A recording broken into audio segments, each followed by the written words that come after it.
Okay, I'm going to take now blenders to the next level. I have here the image of the bride, and I want to transform this photograph into a painting. Pixel by pixel, I want to blend.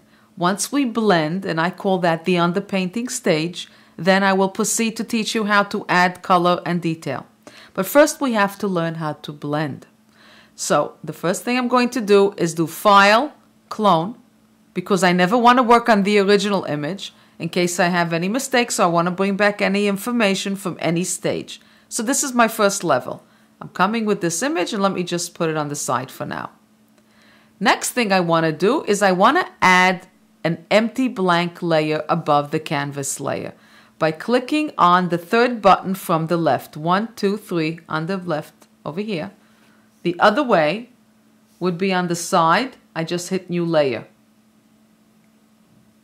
And that gives me a new empty layer. Okay, so now I have a blank layer, which I want to proceed to paint on. But there's one more important thing. I want to check Pick Up Underlying Color. I want to make sure that this is checked, because I want to blend on the blank layer, and I want to pick up the color that it would blend from the bottom layer. If I don't do that, I will get pure white, and I will show you in a minute. Let me first proceed to use grainy water. And again, I'm just going to zoom into the corner first just to show you the lesson, and then we're going to start painting. So let's come in over here. I'm on a blank layer. I'm with grainy water, 0% resaturation. I'm taking my brush tip and I'm putting it first in the green, and I'm pulling it out. And I'm pulling it out into the white. If I were to take the brush tip and put it in the white and pull it downwards into the color, I would get the white color. So it depends. Are you taking the peanut butter and pulling it over the jelly? Or are you taking the jelly and putting it over the peanut butter? It depends on which direction you're pulling. Wherever you put your brush tip down first, that's the color that's going to dominate. Okay. And if I were to close the canvas eye, that's what it did. The brush with 0 resaturation, the blender, grainy water, picked up the color from underneath, from the canvas, and it painted it on an empty layer above. And the possibilities are unlimited with such a thing. Now, what happens if Pick Up Underlying Color was not chosen? And I am on this empty layer, I'm in my blenders, and I'm just going to come in and blend. It's doing white. I didn't bring the white from in here. I just painted in here. It should paint for me and blend the colors that are within here. But it's doing white because it's not picking up underlying color. It's painting whatever is there. And what's there? Nothing. If you close the canvas, it is a blank layer. And a transparent layer in Painter, the default color is white. So the minute you're painting white, you're blending the color that's there. It's white. It's not picking up any color. It's blending whatever is there. So let's turn that canvas eye on again. And this time, let's pick up underlying color the way we want to. And let's work on the inside and see what happens. We make the brush larger so you can see. Watch what happens. I am pulling now the red, the orange in here. I'm blending. So I'm not getting white. I'm picking up underlying color. Okay? Close the light. And it's coming on a separate layer. Okay? So that is how Pick Up Underlying Color works, and that's how blenders work. They're picking up the colors from underneath. Now imagine the power that you can have now. But so far I haven't impressed you much. I've been doing nothing but gibberish and lines here and there. Let's undo all that and let us put all this into action now. Let's use the blenders the way I intend you to use them. Actually, I don't even have to undo all that. I can come in with the eraser, nice size, and I can just erase all that away. And let's start from the beginning. Let's go back. Let me go down to the bottom. Right there. Now, I'm going to use my grainy water, and I am going to proceed to take this beautiful gown, and I'm going to pull it out into the canvas and start creating my painting. Now, I added the white border And remember I told you I need to add it because I have to have where to go. In an image, in a photograph, it gets cut off. It's very nice, photojournalistic. It's very in style today to cut off the top of a head, the dress, but it's a giveaway that it's an image. We want the painting. And especially watercolor paintings, they flow. And let me start to pull out the dress. And all I'm doing is using a brush with absolutely no color applied to it. It's a plain brush with nothing. No paints on it. And two things are very important. The direction in which that you're going to paint. Which way you're pulling. From which color are you pulling it. And what is the size of your brush as well. I'm pulling it out this way. Nice and out. In a watercolor image, the edge fades beautifully. So I'm bringing it out this way, and if this edge is a little too sharp, I'm going to start to pull the white in as well. This is a very large image, that's why it's taking a little longer. The resolution is very high. I should have made it a little bit lower. I like to paint at 300 resolution, 300 dpi. The largest file size that I like to work on, if I'm going to a 24 by 30 size at 300 dpi, I won't paint any larger than a 16 by 20 or 17 by 22, which is the European paper size.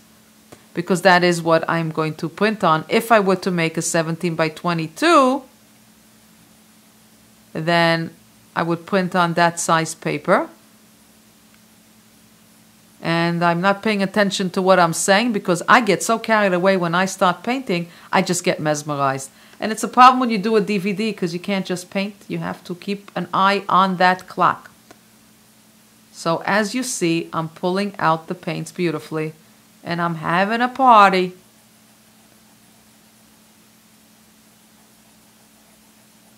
And I'm going to stop right here and come back with the painting a little further on.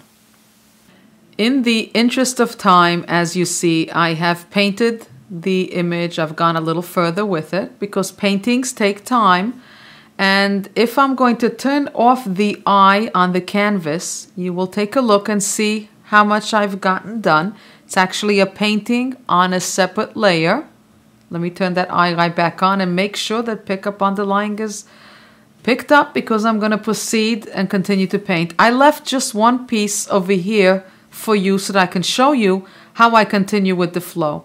As you see, I was working with grainy water and I was flowing down. I wasn't going straight.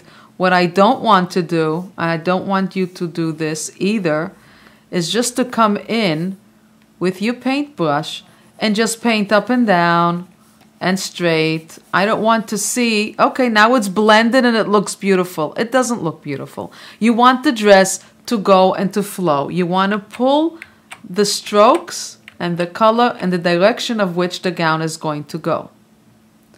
And let me come back in here now and continue with the gown. So I'm going to go back away a little. And over here, I'm going to, again, continue in the flow. Make sure you cover that line. You don't want to show that there was that line of demarcation, that photographic line. And here we go. I don't like the way this came out. I'm just going to come in here very quickly with the eraser.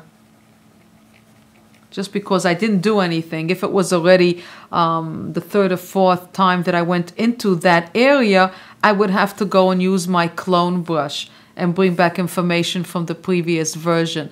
But since it's only the first time that I'm going in there, I can just erase down to the first level. And I'm not sure which way to go here, so I can cheat.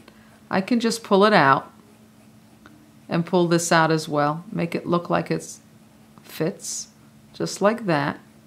And pull it out nicely. I don't want to see too much divisions in between the colors.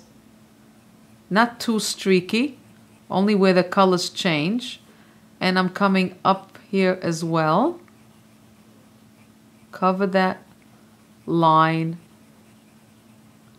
just like that. And you want it uneven. You don't want a straight border. You don't want it to look like one of those softwares that you bought that just put a frame on it for you. Not that there's anything wrong with it, but that's not the look that we are after. We are looking for a freehand watercolor feel. And this is where I'm going to stop. Haha, try to stop me. Very hard for me to stop painting. I just love it. I cannot say that enough.